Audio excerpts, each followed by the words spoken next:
government's leaning into this fight. They're loving it, aren't they? Of course they are, and it's a fight they've got to win, in my view, because all these people who oppose the Rwanda scheme, could they tell us the alternative then? Because they haven't got one. Well, I've been asking this all morning, and it makes you sound as if maybe you have a heart of stone on all of this, but you're saying 6,000 migrants a day coming into the UK.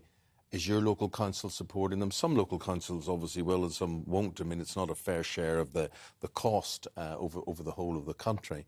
But what, as you rightly say, OK, right, if we don't do Rwanda, what do we do? Yeah, give us an alternative, because it's got to stop. The country cannot simply sustain this number of people coming in. It's a small town coming in every 2 or 3 months. The NHS is under pressure, housing's under pressure, schools under pressure. There'll be language issues too. It causes huge resentment, bad for social cohesion. They've got to try and do this. And all these legal challenges that, to the flight going out tomorrow, who's funding them?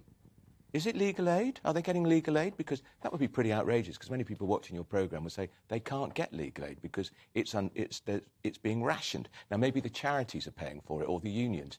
But we've got to hope. Priti Patel's had a lot of flack over this, the Home Secretary. This is a brave policy, and I really hope they'd stick to their guns. Well, we'd love to know what viewers and Prince Charles, by the way, should keep his nose out of it. Well, let's talk about that then, because he's been reported to have said that this was an appalling policy. How dare Future King of England, really? So Yeah. you think, how dare he? I love it when they stick their nose in and annoys politicians. I get that it annoys politicians, but we take Prince Charles more seriously on this. If he said, and by the way, I've opened up one of my many, many residences to 5 families of refugees crossing the Channel, but he hasn't.